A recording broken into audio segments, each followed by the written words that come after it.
cọp nâng. Ok, ta chập đám. Pro cọp nâng nhớ bẩn tạ. To nâng nhớ to. Lo nâng nhớ lon.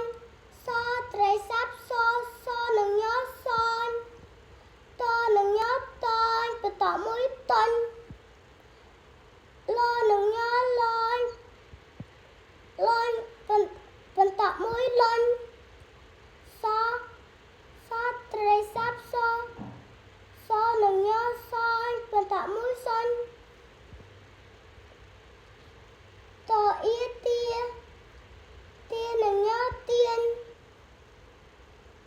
To i tị.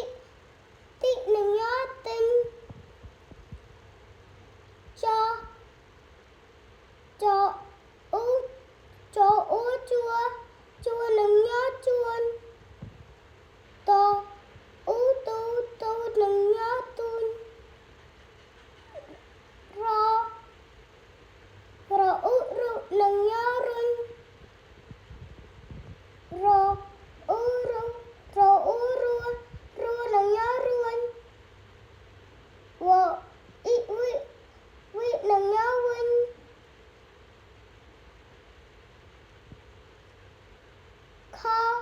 Kho ớt kha nâng nhớ khên. Cho chung nở ia nia nâng nhớ niên. Chung niên. To tung nở i ni nâng nhớ ninh. Tùm ninh. Cho chung nở ua nua nâng nhớ nuôi. Chung nuôi. Bộ e pe nâng nhớ pin. Lo e le nâng nhớ linh. Pin linh. Bò âm băm. Bò e pe nâng nhớ pen. Pin băm pin. Bò u bu. Bò e pe nâng nhớ pin. Bu pin. Đó đợt nâng có đăng đất. To tung nở i ni nâng nhớ ninh. Tùm ninh.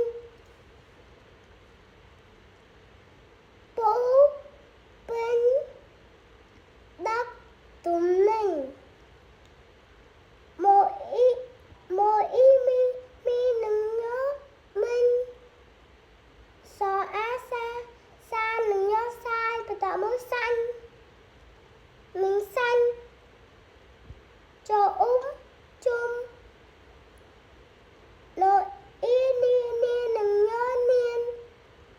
Chung niên. Kho ác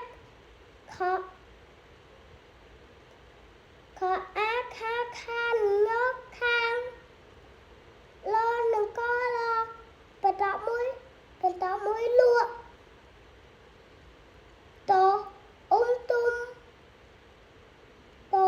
tung nở i ni nâng nhớ ninh. Tùm ninh.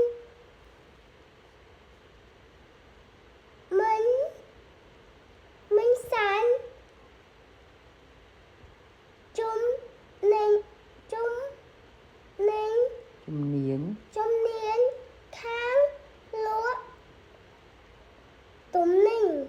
Ok, good job. Đặt ba sùa. Dạ. Pu pính đắc ấy kế. Pu pính đắc tùm ninh. Pu pính đắc tùm ninh ai pina kế ai nè ná. Ai mình xanh. Mình xanh chung niên khang ấy con. Kháng lúa tùm ninh. Ok, good job. Ta chấm riệp liên nè tặng ác ni. Chấm riệp liên nè tặng ác ni chúc ni.